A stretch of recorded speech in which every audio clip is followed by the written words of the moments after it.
A few days ago, I published a short with the same title, and in few hours this short already had a lot of views, so obviously I decided to make this video. And actually the short was planned as a video from the beginning. I've always said that the most important thing about a photo is the composition. I know many of you are gonna say you're crazy, is the light, is the camera, are the filters, the editing, etc. But no.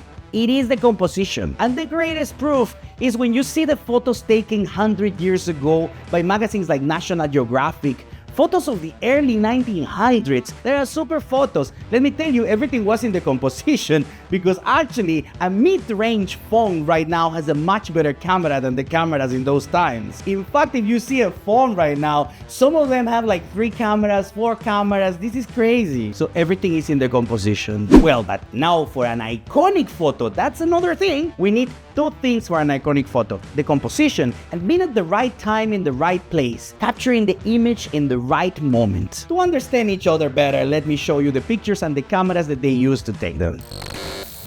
The cover of the Beatles' Abbey Road album, a super famous photo taken by the Scottish Ian Macmillan in 1969. Yoko Ono introduced him to John Lennon a couple of years before, and he ended up being the author of this iconic photo. He used a Hasselblad 500C camera with the Zeiss Distagon 50mm f4 lens. The photo took just 10 minutes to take because actually they were in the road, cars were passing. Actually, they used some police to stop the traffic, but just for 10 minutes. Everything had to be fast. They even wrap a ladder so that he can take the picture from the top. He used an f/22 aperture and 1/500 for shutter speed. Raising the flag on Aoyama. The photo was taken when 6 Marines were raising the flag on Mount Suribachi one morning during the Battle of Aoyama in World War II. But the battle was not over. Actually, 3 of the soldiers in this photo died during this battle. The photo was taken by Joe Rosenthal in 1945, and the camera he used was a Graflex Speed Graphic. He used a shutter speed of 1/400 of a second and an aperture between f8 and f11.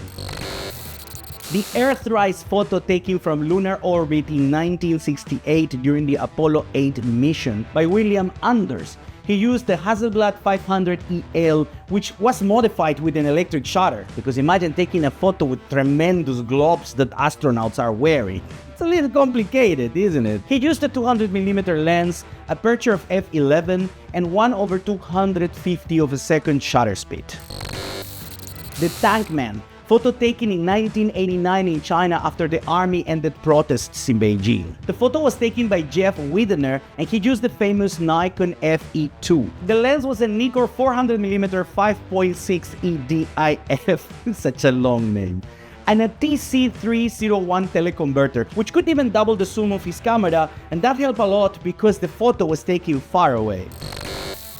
The photo of John Lennon before he died. The photo was taken by Paul Goresh while John was signing an autograph to Mark David Chapman, who hours later would be the cause of the tragedy with 5 shots in the back. The camera that Paul used was a Minolta XG1. When I was choosing the photos for this video, in a conversation with my father, he started to mention other photos that were iconic, and actually there are many more photos. So if you like this video, let me know in the comments, so like this I can make a second part of this video. I love the idea of the iconic pictures and start to do the researching and looking for the cameras that they use, the lenses and so on. So please, let me know in the comments so I do a second part. I hope you like this video, and now until next week.